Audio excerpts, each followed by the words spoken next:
Ya, comenzamos. Vamos a ir hacia la tercera clase del tercer módulo y como estábamos conversando antes de empezar a grabar, que era importante que ustedes volvieran a revisar las clases y así poder también realizar las tareas, que la tarea número uno era poder generar diferentes, o mejor dicho, elegir algún eje estratégico y en base a eso comenzar a diseñar y comenzar a desarrollar un propósito para así poder también desarrollar los objetivos de la estrategia de actividad física y también es importante elegir el grupo etario en el cual va a ir dirigido las actividades y la estrategia en que ustedes piensan realizar, así también poder comenzar a ver diferentes actividades. Pero eso, el plan de actividades es lo que vamos a ver específicamente en esta clase. Por lo pronto, dentro de las actividades de los ejes estratégicos que nosotros nos habíamos basado en el plan, en la Estrategia Nacional de Actividad Física y Deporte, ahí ustedes pueden elegir ya sea un eje estratégico recreativo, social o de rendimiento. Dicho aquello, si es que ustedes tienen alguna duda, me la pueden hacer saber. Tú algo me señalabas que no se podían subir las clases, por lo tanto vamos a conversar con Tomás Reyes para que podamos resolver eso a la brevedad. Bien, ya nosotros en esta tercera clase vamos a ir revisando diferentes iniciativas, estrategias, intervenciones, acciones para que ustedes puedan visualizar, puedan inspirarse, digámoslo de esa forma, y puedan a lo mejor tener algunas ideas y comenzar a desarrollar diferentes estrategias en los grupos etarios que vamos a abordar ahora, que es específicamente adultos. ¿Bien? Porque ya la última clase sería de personas mayores o adultos mayores. Pero si bien hoy en día se trabaja más con el grupo etario personas mayores. Con respecto a aquello, nosotros vemos que el resultado de aprendizaje es diseñar estrategias para el diseño de estrategias de actividad física. Por lo tanto, aquí ya comenzamos a crear, a desarrollar un plan de trabajo, un plan de actividades, de acciones para poder responder a los diferentes objetivos en los cuales nosotros hemos identificado anteriormente. Se recuerda que nosotros, el primer ejercicio que debemos realizar es la observación, generar un diagnóstico y en base a eso revisar la referencia bibliográfica, cuál es el contexto y así poder apalancarlo y darle sustento teórico a nuestra idea, a nuestro propósito.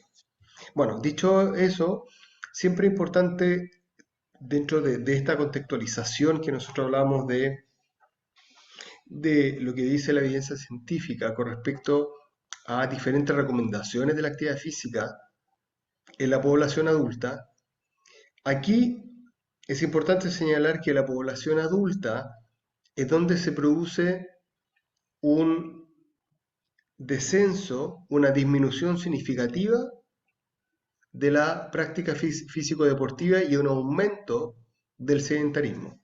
Se recuerda que desde el punto de vista conceptual, cuando nosotros hablamos de sedentarismo, estamos hablando de una persona que mayormente tiene comportamientos sedentarios, es decir, que se mueve menos.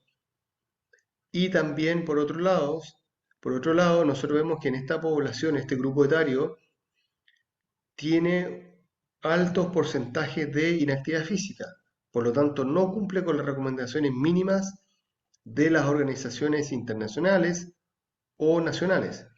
Por lo tanto, acá nosotros vemos que en la población adulta es donde se se produce la mayor cantidad de información, digámoslo así, las primeras encuestas, los primeros estudios están basados en la población adulta, porque es la población que de una u otra forma es la que trabaja, es la que tiene un tiempo significativo en el ámbito laboral. Por lo tanto, esto impacta directamente sobre el contexto laboral de las personas. Por lo tanto, nosotros vemos que a lo largo de la semana, como señalan acá, ustedes esto ya lo deben saber, que a lo menos 150 a 300 minutos. Bueno, aquí viene algo interesante que lo vamos a revisar más adelante, que hablamos de las intensidades, ya sea intensidades aeróbicas moderada o vigorosa, etcétera.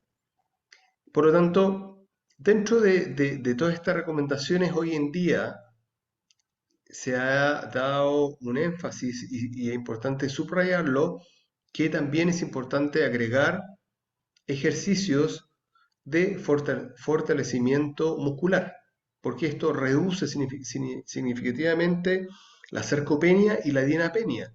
Por lo tanto, en este grupo etario es donde se va a producir, digámoslo así, un trabajo importante de actividad física, si es que la persona obviamente lo realiza, y ese trabajo y esas actividades van a permitir tener una mejor vejez, que ya vendría siendo la siguiente grupo etario, si bien ahora hablamos de personas que sobrepasan las edades, las personas mayores, que incluso son personas que están sobre los 80 años. ¿Bien?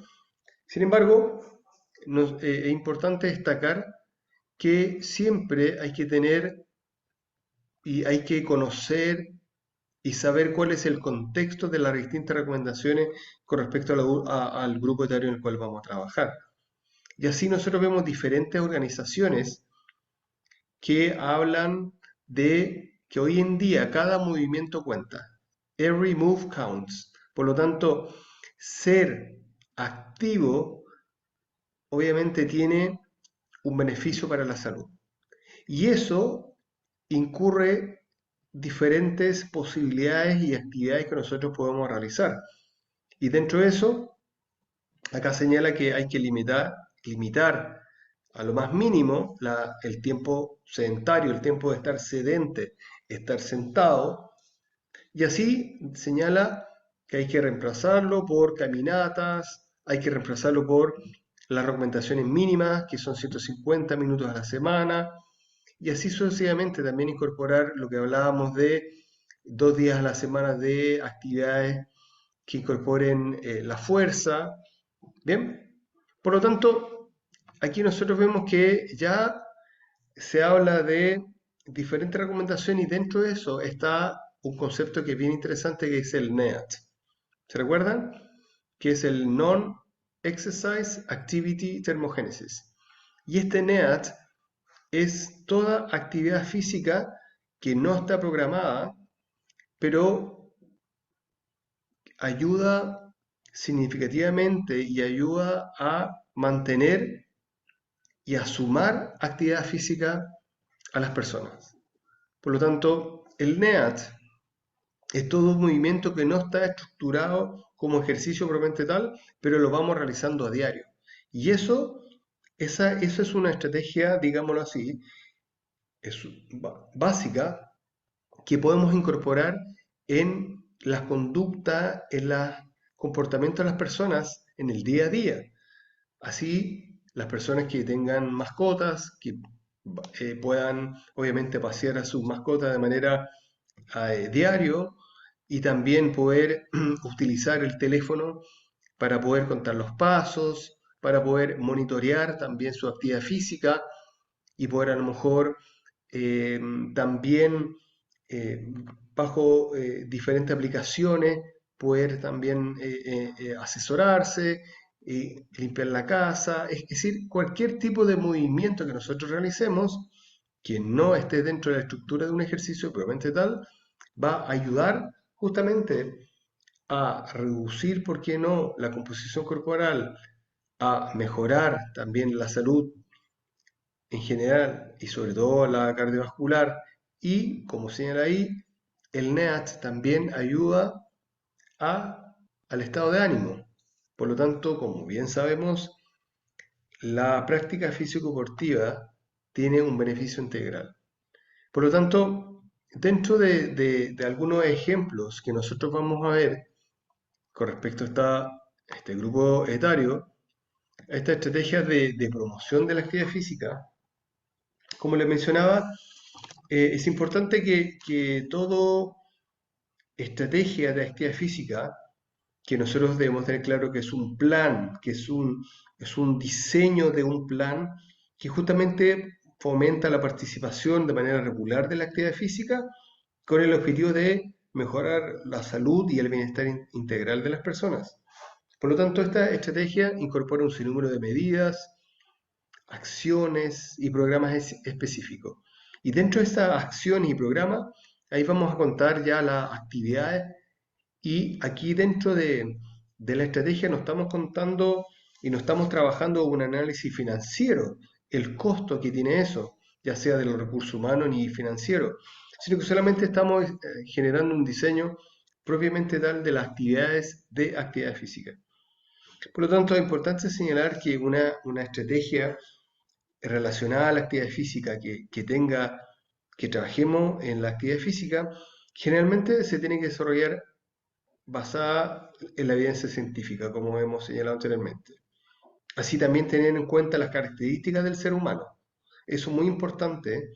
Primeramente, es ver a qué grupo etario va, dirigida las actividades, las necesidades de los diferentes grupos de las edades en las cuales voy a trabajar, los contextos específicos. Y dentro de los contextos podemos hacer un análisis holístico o así también basado en el modelo ecológico, que hablamos de cómo el ser humano está integrado a un contexto social y cómo muchas veces ahora se habla de cómo interactúa el ser humano con ese contexto y así también cómo el contexto de una u otra forma afecta al ser humano, en el sentido que cuáles son las barreras, cuáles son los diferentes aspectos que van a propender a la práctica físico-deportiva. Por ejemplo, la seguridad, hacer también a lo mejor un análisis con respecto a cuál es la infraestructura que tiene el entorno, cuál también son las diferentes barreras que perciben las personas, etcétera. No tan solo generar un buen plan de actividad física que contenga todos los aspectos y fundamentos teóricos desde el punto de vista del entrenamiento, de calcular la intensidad, la frecuencia, la duración, sino que también tener un modelo ecológico en el cual ver cuáles son los diferentes aspectos y variables que impactan, que pueden impactar al ser humano en el momento de realizar, a las personas de realizar actividad física en un lugar, por ejemplo, al aire libre, en un lugar X. Bien, por lo tanto, ahí hay que tener objetivos claros, hay que establecer metas específicas, medibles, y también algunas intervenciones, por ejemplo, educativas que proporcionen información. Por lo tanto, es importante que las personas vayan recibiendo feedback y retroalimentaciones de manera constantes. Y también lo que hablamos de generar entornos favorables.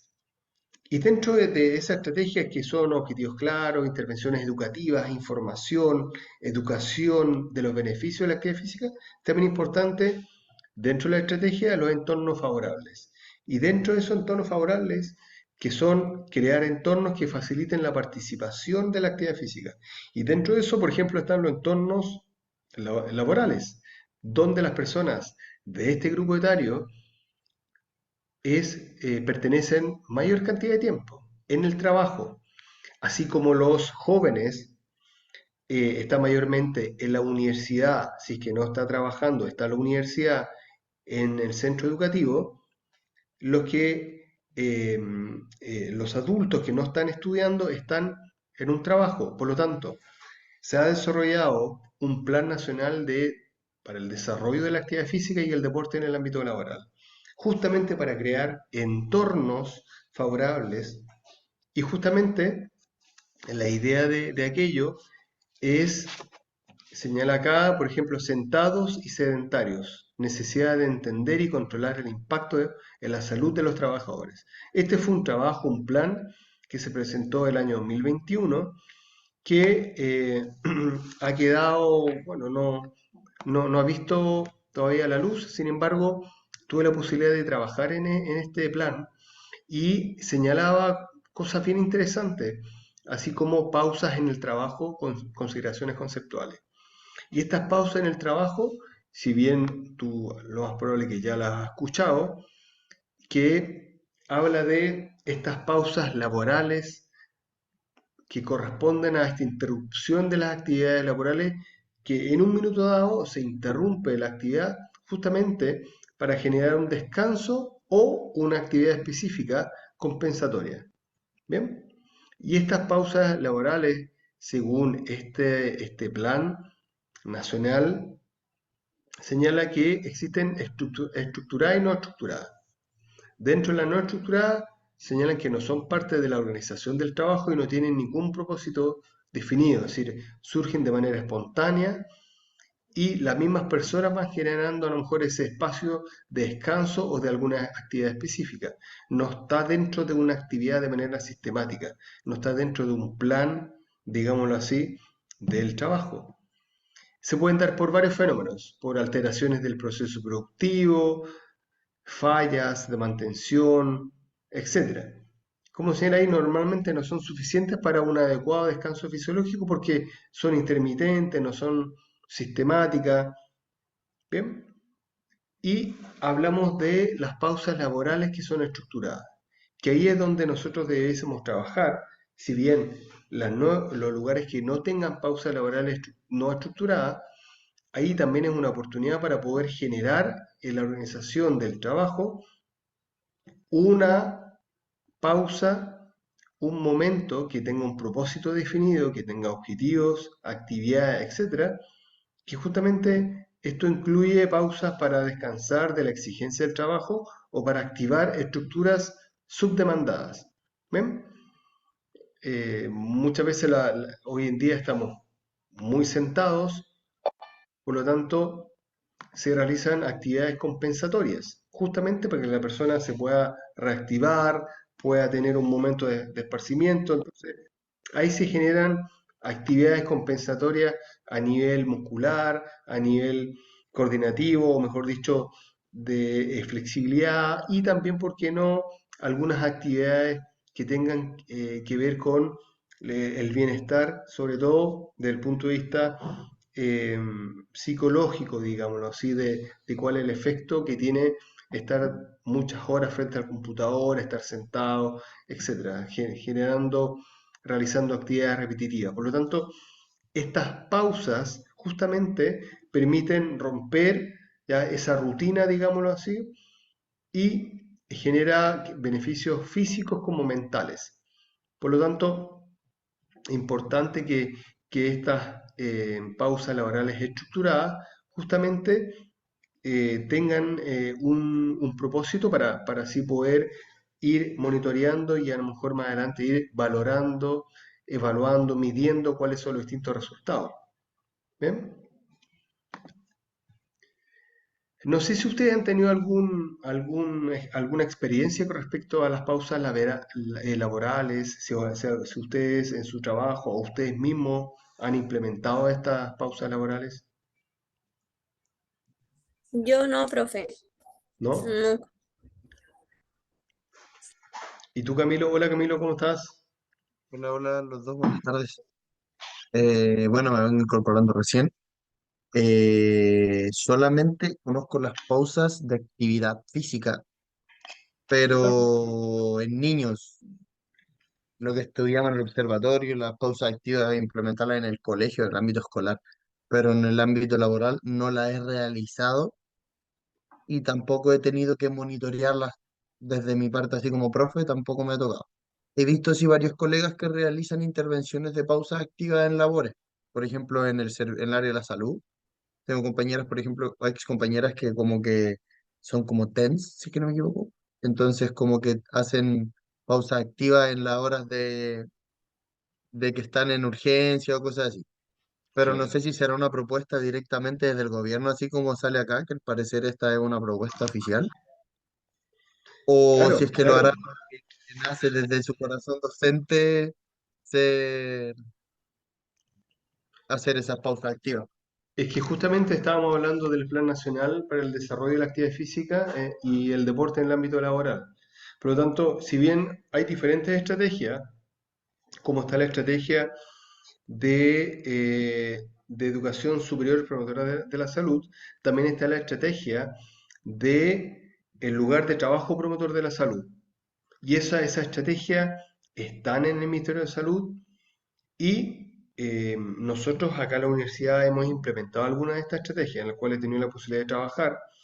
Y como bien señalas, en el colegio, en el colegio también justamente se ha incorporado estas pausas activas, estos recreos activos, justamente para romper y para ir sumando al fin y al cabo minutos de actividad física que de una u otra forma van a tener un impacto positivo sobre los niños y en este caso sobre los adultos.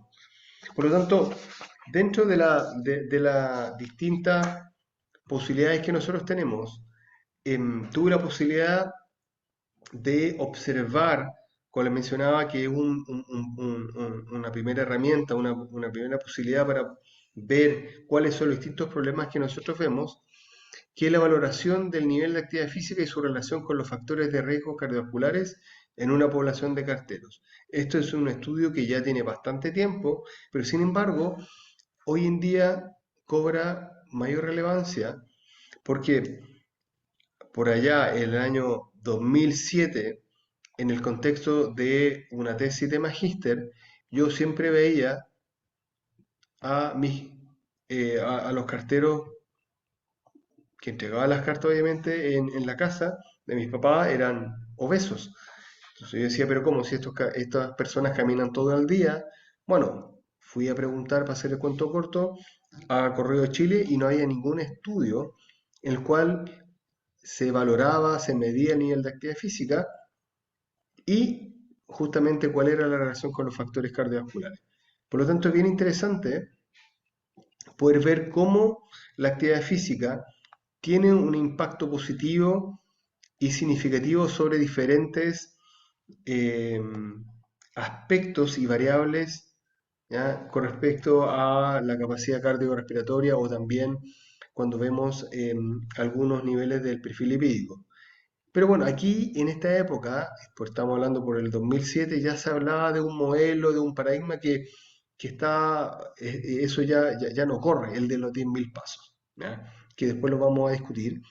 Pero nosotros vemos que en este estudio, vemos que el nivel de actividad física que presentaban los sujetos que habían sido estudiados, que eran carteros, el nivel de actividad física era alto. Si nosotros vemos que un 50% presenta un nivel de actividad física altamente activo, un 10% actividad media y un 40% era activo. Bueno, porque ellos obviamente su trabajo era caminar. ¿Bien? Y ahí nosotros contabilizamos los pasos y ellos daban efectivamente entre 12.000 sobre 12.000 pasos. Es decir, los que daban sobre 12.500 pasos eran clasificados como altamente activos. Bueno, ¿cuáles eran los beneficios que presentaba una actividad física que era caminar? Bueno, ahí nosotros vemos que eh, un 65% presentaba un colesterol deseable, a pesar de que tenían IMC sobre 31, porque eran carteros obesos. Sin embargo, la actividad física es un efecto protector, como ustedes bien saben, y por otro lado, como ustedes bien saben, por otro lado, las personas que tenían mayor gasto energético total presentaban mejores niveles de HDL, que son estos niveles de colesterol bueno que le llaman. Bien, por lo tanto, ahí hay una correlación directa entre el nivel de colesterol, mejor dicho, el nivel de gasto energético total y el colesterol HDL. ¿Bien? Con respecto a aquello, aquí surge un estudio que es bien interesante, que señala la relación del recuento de pasos diarios con la mortalidad por todas las causas y los eventos cardiovasculares. Este es un estudio reciente del 2023, estamos hablando de un estudio del 2007, del 2006, que se trabajaba un modelo que en realidad partió en Japón, pero partió de manera muy intuitiva y partió básicamente porque los japoneses estaban vendiendo un podómetro, un dispositivo que ellos lo... este dispositivo, este podómetro, solamente contabilizaba 10.000 pasos. Por eso es que los 10.000 pasos para ellos era una referencia de salud, pero no tenía más sustento teórico que ese en realidad. ¿Ya? Era un parte de un modelo de negocio, digámoslo así. Pero hoy en día nosotros vemos lo siguiente, que esto es una revisión sistemática y un metaanálisis, y señala lo siguiente, que las personas que caminaron, ¿ya?, entre 2.000 a 14.000 pasos tienen diferentes eh, datos con respecto a la reducción de mortalidad, sobre todo por eventos cardíacos. ¿Qué pasa? Vemos que la cantidad de pasos son independientes del sexo, hombre o mujer, da lo mismo. ¿Ya? Da lo mismo que si un hombre o una mujer camina más o menos pasos, esa variable no se cuenta. ¿Ya? ¿Qué pasa? Sí es importante dónde el dispositivo va ubicado. Es decir, si va en la muñeca o va en la cadera. Y aquí nosotros vemos que los que van eh, en la cadera, los dispositivos que van en la cadera, tienen una mejor contabilidad de la cadencia del paso. Y también otra variable que es interesante, que esta yo diría que es la más importante, es la cadencia, la velocidad del paso. Es decir, a mayor cantidad de pasos por minuto, es decir, la velocidad ¿ya?, de la caminata tiene una relación directa sobre la disminución de la mortalidad por eventos cardíacos.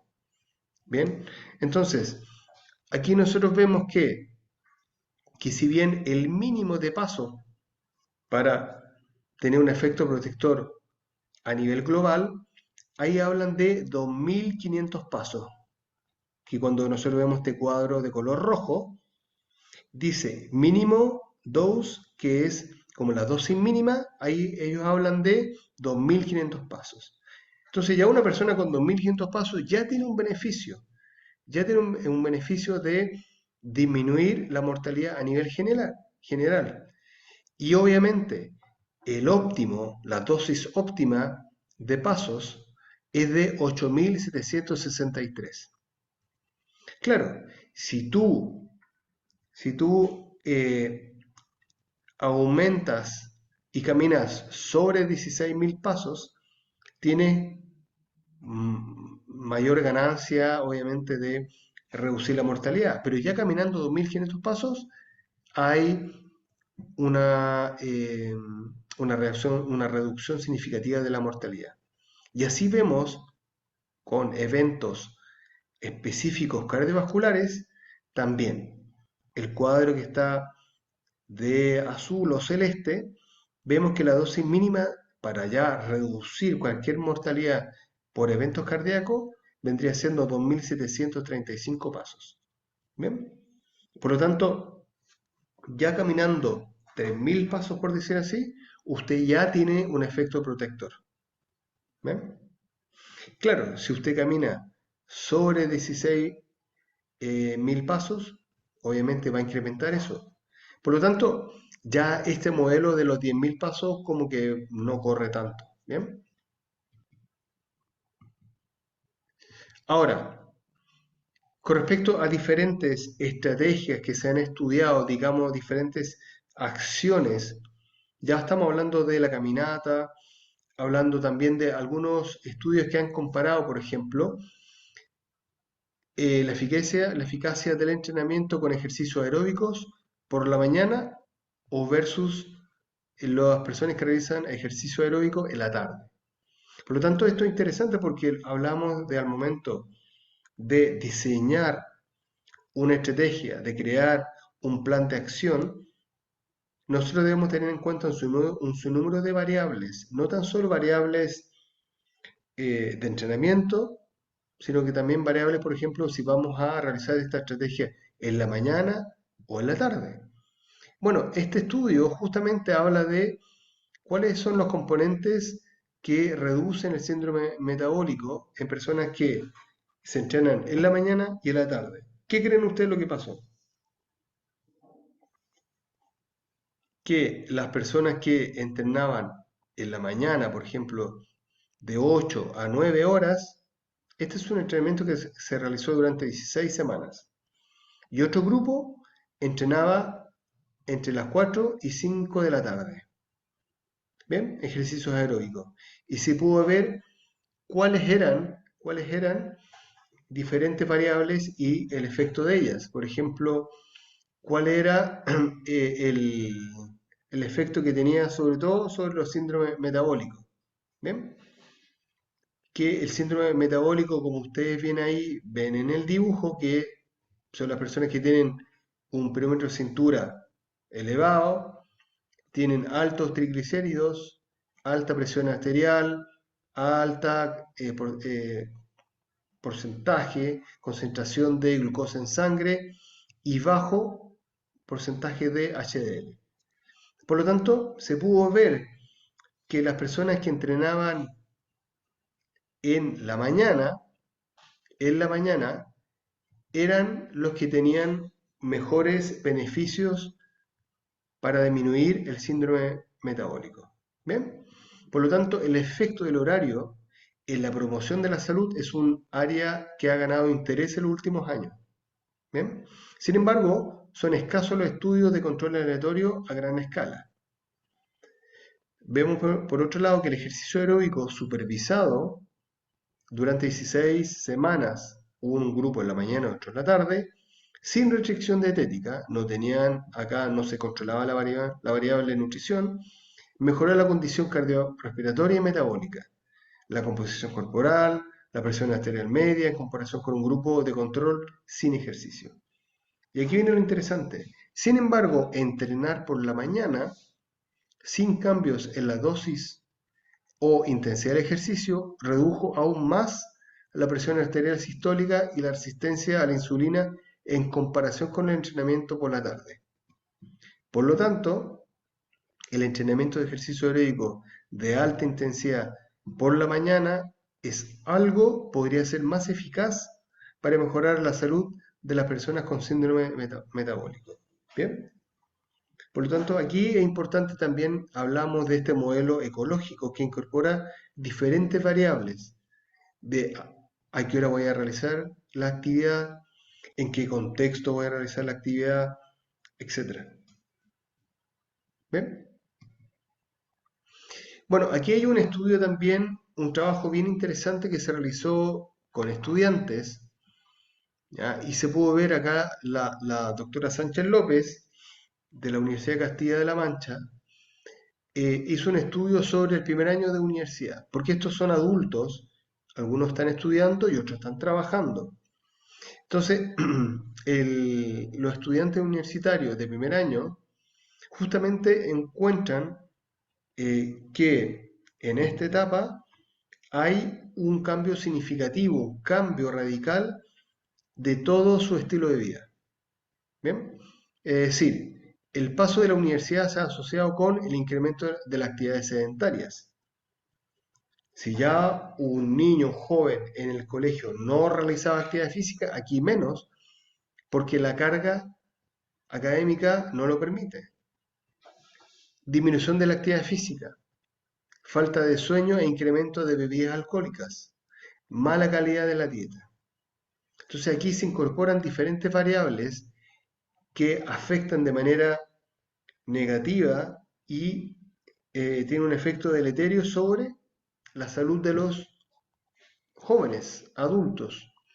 Por lo tanto, esto tiene un impacto sobre los riesgos de enfermedades cardiovasculares, depresión, ansiedad, estrés, bajo rendimiento y aspectos cognitivos. ¿Bien? Por lo tanto, en universitario aumenta la tasa de depresión, ansiedad y estrés. ¿Ok?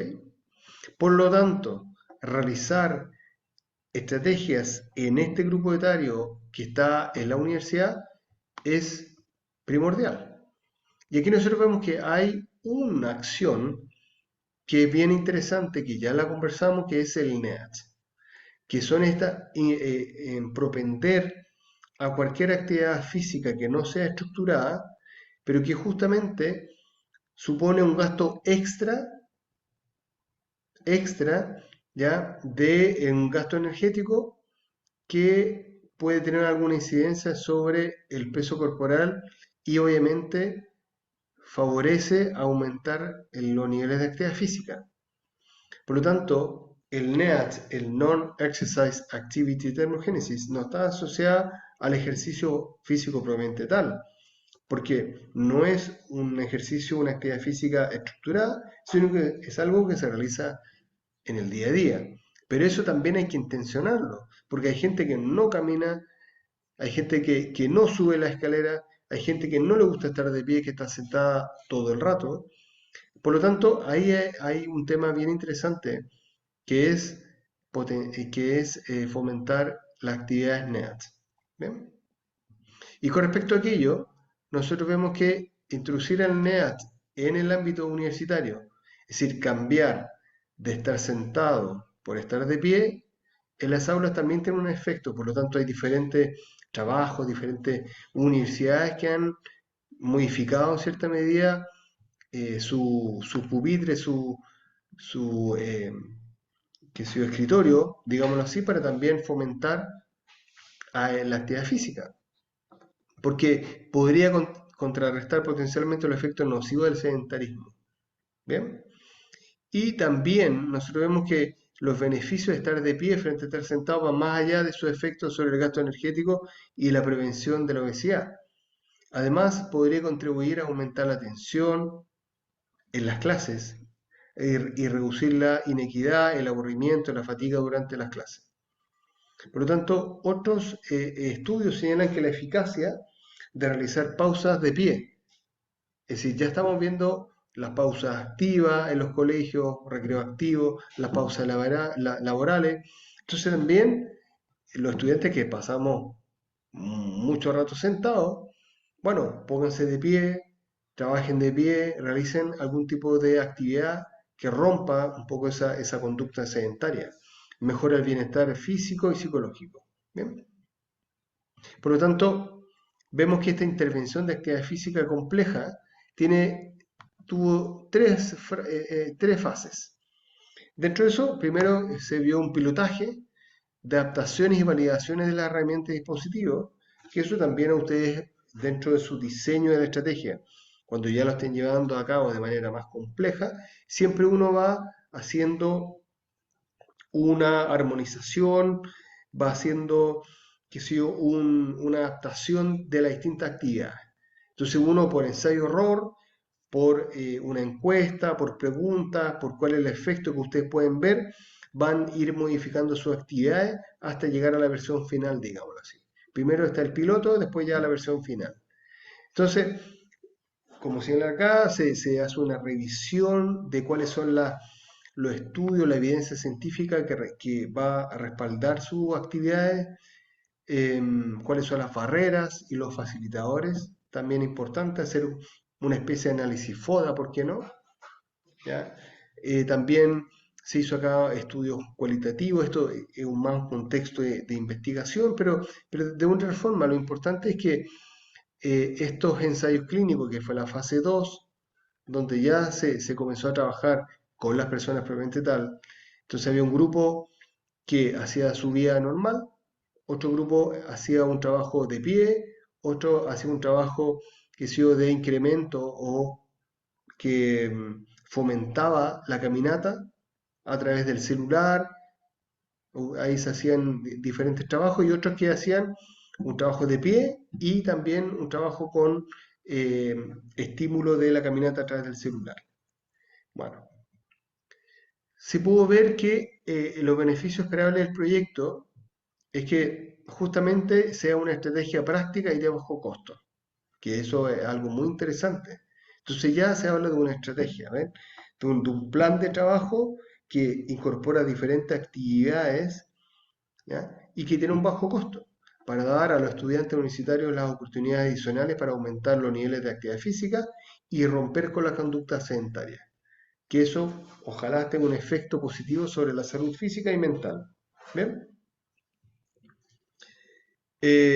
Bueno, aquí también señalan que estos tipos de estudios, estrategias, que eso también es importante que a lo mejor ustedes lo vayan pensando más adelante cuando hagan un diseño de estrategia, es que puedan generar una monitorización de las personas que van a trabajar con respecto a las variables que ustedes estén trabajando, pero puede ser la composición corporal, cómo afecta al peso corporal, a los factores de riesgo, etcétera, etcétera. ¿Bien?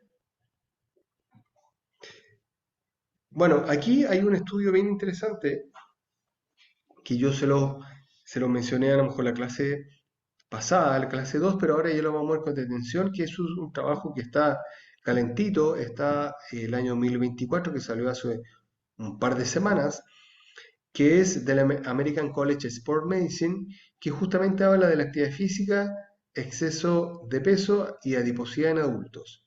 Bueno, aquí se llegó a un consenso con respecto a diferentes temas.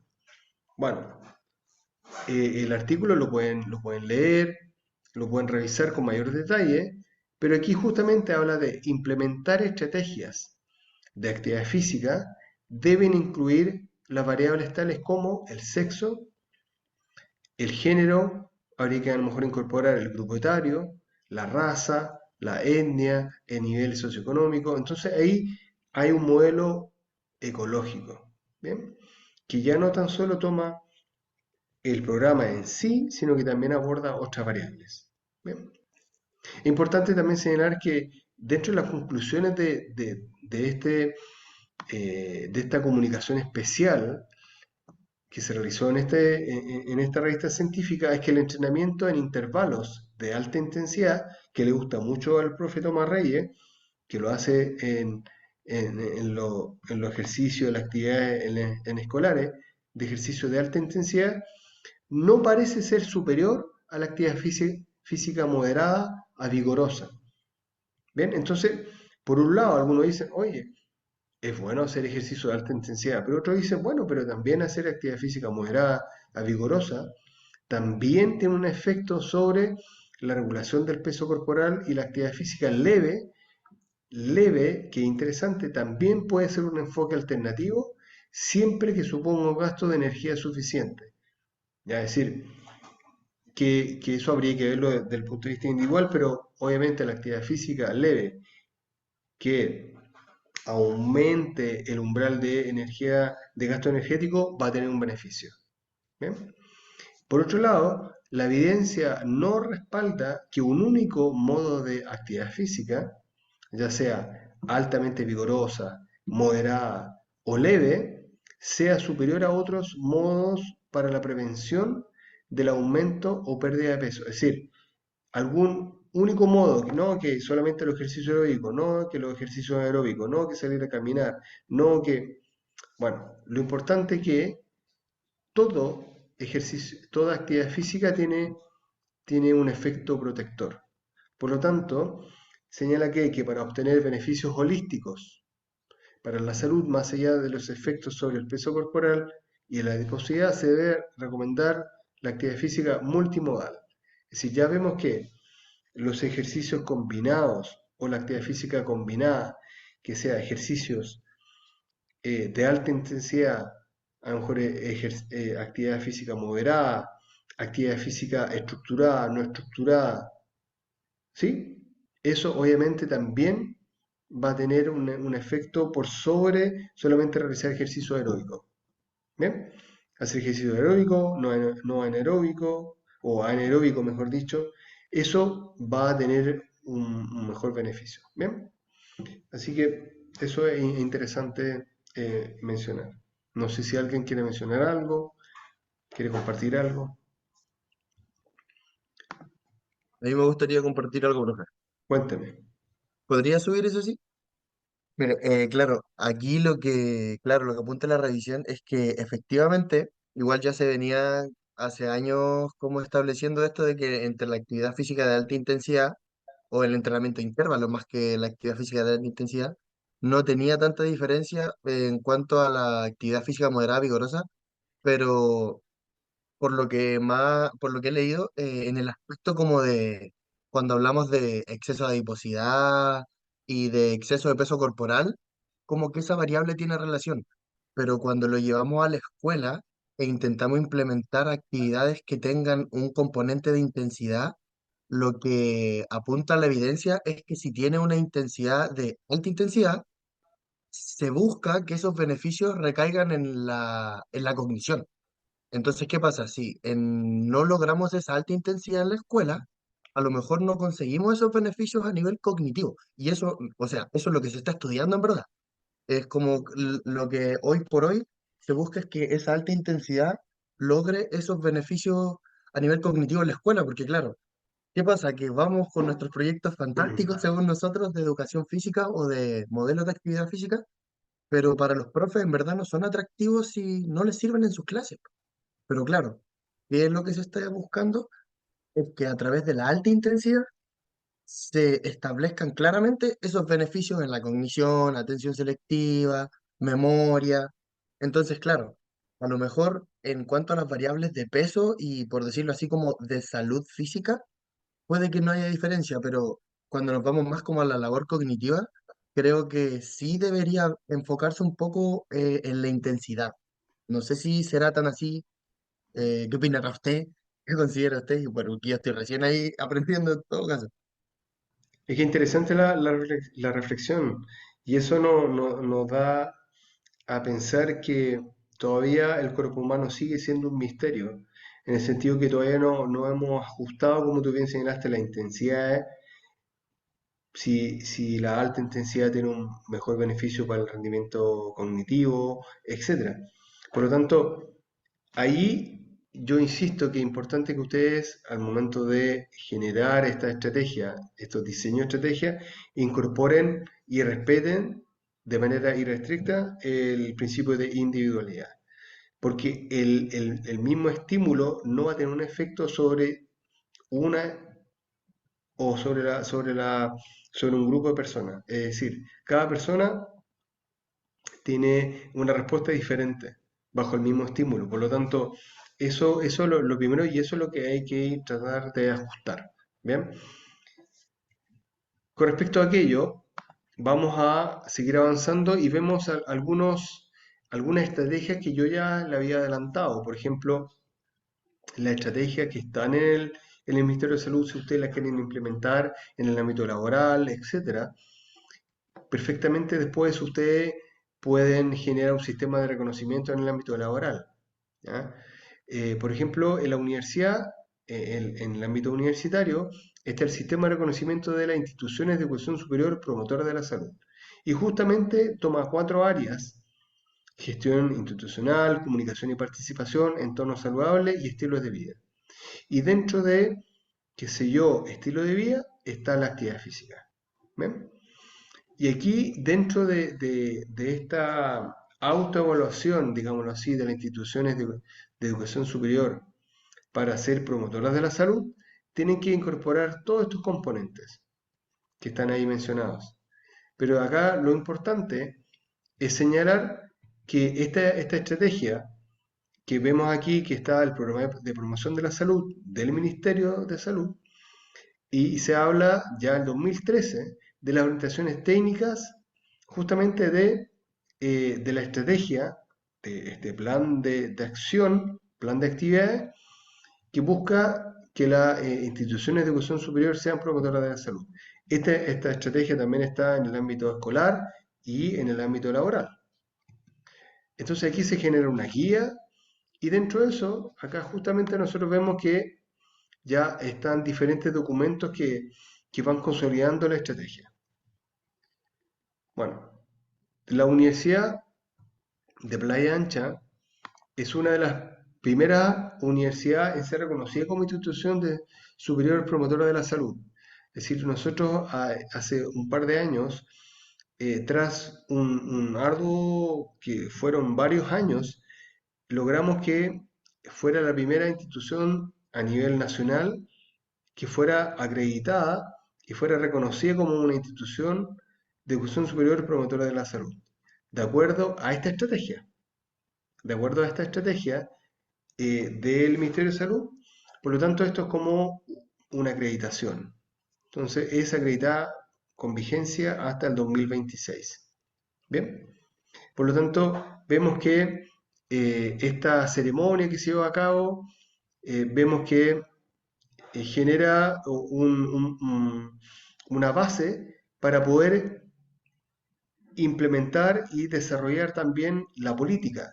Entonces, la Universidad de Playa Ancha ahora cuenta que es una de las pocas instituciones que cuenta con una política institucional de promoción de la salud y calidad de vida. ¿Bien?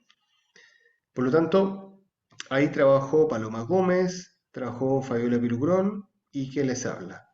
En esta años de trabajo que partimos como equipo gestor y ahora somos una unidad funcional dentro de la institución. ¿Eh? Bueno, aquí nosotros hemos hecho algún recorrido, hemos hecho algunas publicaciones, si ustedes eh, quieren buscarla. Aquí nosotros publicamos en un libro el año 2022, un capítulo del libro, mejor dicho, calidad de vida laboral y acceso a estrategias de promoción de la salud en trabajadores de una universidad pública de Chile. ¿Bien? Nosotros también vimos diferentes variables que se trabajaron acá. Por ejemplo, taller de información sobre alimentación saludable, taller de actividad física deportiva, pausas saludables que hablábamos recién, etcétera, etcétera, etcétera.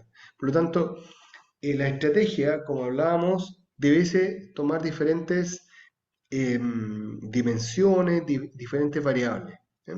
Para así poder tener mayores información y poder analizar de mejor manera, interpretar de mejor manera los datos. ¿Bien?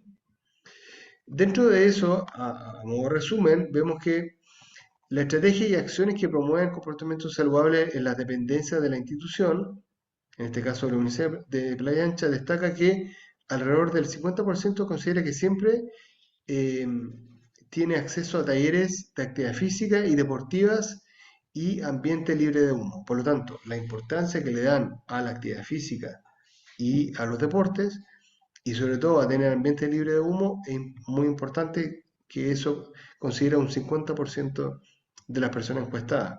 Un porcentaje similar y forma que ocasionalmente accede a talleres o información sobre alimentación saludable. ¿Bien? Y así también, por ejemplo, el 55.1 reporta que nunca tiene acceso a ofertas de pausa activa. Bueno, entonces eso te va dando información para ir viendo cómo, en qué lugar implementar y a lo mejor poner mayor énfasis o más esfuerzo. ¿Bien? Con respecto a lo que nosotros estábamos viendo, es importante que ustedes vayan construyendo en y vayan desarrollando las actividades, que en la primera tarea era importante que ustedes vieran el grupo etario, que eligieran el grupo etario, así también el eje estratégico. ¿Se recuerdan que el eje estratégico podía ser formativo, un eje estratégico social o de rendimiento? Y así también ya empezar a generar la propuesta que se desprende de los objetivos, porque la propuesta es algo más general. ¿Ya? Se recuerdan que la propuesta es la razón fundamental o una misión, ¿ya? Que es una declaración del proyecto o el plan o la estrategia que ustedes quieren desarrollar. Y de ahí se desprenden los objetivos, que son declaraciones más objetivas, que son medibles, que describen los resultados deseados de su proyecto, ¿bien? De su estrategia. Por lo tanto, aquí nosotros vemos que ya vamos avanzando hacia el plan de acción, hacia las acciones que nosotros vamos a realizar. Y ese plan de acción contempla objetivo, propósito y ya ustedes tienen que empezar a construir esta estrategia. Entonces aquí vienen la posibilidad que ustedes, si tienen alguna consulta, o mejor dicho, que ustedes me vayan, eh, vayan compartiendo cuáles son las diferentes ideas que ustedes están empezando a trabajar.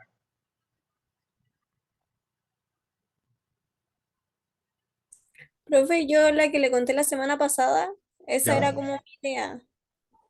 Ya, pero en base a lo que hemos visto o en base a lo que tú has leído o lo que has podido visualizar, ¿has podido incorporar alguna otra objetivo en el plan de acción? ¿Estás pensando alguna actividad específica, eh, etcétera?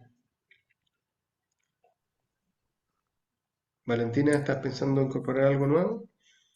Sí, o sea, con la clase de hoy día igual como que me dio otras ideas, Ya, pero no sé, ahí le voy a mandar el trabajo que tengo para que usted me dé sus comentarios o cambiar como lo que tengo pensado. ya, excelente. Qué alegría escuchar cuando un colega, usted señala, no, esta clase como que me hizo, me prendió una ampolleta y me dio más insumo, me dio idea. Eso es bueno. Yo creo que con eso uno queda pagado. Así que bien, muchas gracias Valentina. Bien, bien. Bueno, Camilo, por eso, si tú tienes alguna idea, una propuesta, que ya está, algún objetivo que estás trabajando, eh, ¿para dónde estás pensando dirigir tu estrategia? Claro, tal como dice la Vale, lo que alcancé a escuchar, porque bueno, no sé cuánto alcanzaron a hablar antes, cuando hablaba como de interrumpir el comportamiento sedentario. Yo creo que por ahí me gustaría como ligar mi estrategia. Siento que esa es como el área en donde me gustaría como buscar, darle una vuelta, analizar bien. Un objetivo me gustaría quizás, como objetivo general, obviamente va a ser como diseñar alguna, algún plan, o que no sé si un plan, pero alguna metodología de intervención de corta duración para que se pueda implementar en clases, no solo en los niños. Porque, por ejemplo, eso es lo que me gusta del colegio, que al estar el profe por medio usualmente en la sala, como que podemos hacer un dos por uno, pues, estudiante y profe. Entonces así podemos disminuir el comportamiento sedentario de los mismos colegas que tenemos, porque claro, hablamos mucho de actividad física, pero si lográramos que nuestros colegas promovieran esos comportamientos de evitar el sedentarismo, que tomasen más agua los chiquillos, que no lleven tanta galleta, probablemente lograríamos un poquito más de cosas. Obviamente entiendo que el enfoque va a ser siempre los niños en el colegio, pero claro, si a lo mejor logro que esta estrategia abarque niños y además colegas docentes en este caso, puede que si hablemos de una escuela activa y no solo de niños, pues, sino que escuela como entorno educativo activo. Y Claro, entonces por ahí quizás me gustaría intentar diseñar métodos, o sea, objetivos específicos como que intentaran desarrollar esta idea, pero tampoco como alargarla tanta. Por eso como que quiero ver bien si quiero especificarlo para los niños, para los profes, para ambos. Entonces ahí estoy ahí en la búsqueda. es interesante cuando tú mencionas entornos activos, porque si bien acá nosotros no abordamos una variable, porque el diplomado en sí y el área disciplinar de expertise no va hacia esa dimensión, digámoslo así, que es la nutrición, la conducta eh, alimentaria, alimenticia que tienen los niños, los jóvenes, etcétera, que son otra gran variable, pero a lo que voy, que lamentablemente, así como hay entornos no activos, entornos que propenden las conductas sedentarias, también hay entornos obesogénicos. Y esos entornos obesogénicos son los que propenden el consumo de alimentos ricos en caloría, en grasa no saludable, etcétera, en azúcar. Por lo tanto, nosotros podemos estar intentando generar una estrategia extraordinaria, pero si inmediatamente, una vez realizada esa estrategia de actividad física muy entretenida, etcétera, sale y se come un Chocman, un jugo, una bebida, eso tiene una disminución eh, o en realidad todo lo que avanzamos lo retrocedimos. Por lo tanto, hoy en día los entornos obesogénicos son una barrera muy, muy compleja de poder, de poder trabajar, de poder abordar, de poder combatir. Es decir, los factores externos, los entornos, son muchas veces, con respecto a la nutrición, y por qué no también hoy en día a la actividad física, son mucho más eh, o impactan de mayor medida a todas las estrategias que nosotros podemos desarrollar. Porque hoy en día las personas no tan solo realizan actividad física porque están sentadas viendo televisión, sino que no salen porque los entornos son inseguros. Ya hoy en día las personas no encuentran un lugar agradable donde realizar actividad física. Por lo tanto, ahí hay que generar también como una reflexión y un análisis crítico de cómo los entornos, por eso es importante lo que tú señalaste, entorno activo, es decir, todo en el colegio debiese estar pensado para poder propender y favorecer la actividad física. Todo, todo. Es decir, el niño tiene que caminar por la escalera, el niño tiene que en su momento estar de pie, trabajando con algunos escritorios de pie, debiese estar a lo mejor caminando al colegio, realizando desplazamiento activo, pero eso es un trabajo que hay que abordarlo. Y así también con los entornos obesogénicos, que si bien en los colegios se ha abordado, digámoslo, son mejores los menús Honaef. Ahora hay kioscos saludables, etcétera. Pero es cosa que el cabro chico, el niño, el joven, salga de la universidad, salga del colegio y se va a encontrar con un millar de carritos, de empanadas, etcétera. Entonces, es muy complejo poder combatir y por eso que lamentablemente las últimas encuestas del mapa nutricional no son muy alentadoras, no son para nada alentadoras. Así que ahí también pueden revisar los últimos datos del mapa nutricional que señala que si bien antes los niños jóvenes tenían una mayor prevalencia de ser obesos, hoy en día los preescolares, los niños de 5 años ya están siendo obesos. Entonces revisen el mapa nutricional y se dan cuenta que ya los niños, los jóvenes y los preescolares, los chiquititos ya están siendo obesos. Imagínense qué les queda para cuando sean adultos. Imagínate. Bueno, qué bueno poder compartir con ustedes. Espero que podamos resolver y que puedan avanzar. Y cualquier cosa estamos en contacto. Les deseo lo mejor para este fin de, de término de semana. Y cualquier cosa estamos en contacto. Muchas gracias, Siempre. profe, por hoy. Cuéntame, Yo Camilo. tengo una duda. Lo que pasa es que ¿Sí? ¿cómo se llama? En el portal que tenemos, no me sale el módulo suyo. Sí, estamos trabajando para ustedes, así que vamos a conectarnos inmediatamente con el coordinador del diplomado, Tomás Reyes, para informarle ahí qué pasa con el sistema. Sí, no me Pero aparece el módulo, entonces por las actividades y todo eso. excelente. Ay, qué bueno que lo comentaste, Valentina también ahí ya observó aquello, así que le vamos a informar para que Ah, resolver. ya, buena. Ya, pensé que era yo, no. Sí, sí, para resolver eso a la brevedad. Estamos hablando, Ya, cuídense. ya pues. Chao, chao. Cuídense, que estén súper bien, que tengan Igual, buena semana. Un abrazo. igualmente. Chao, chao.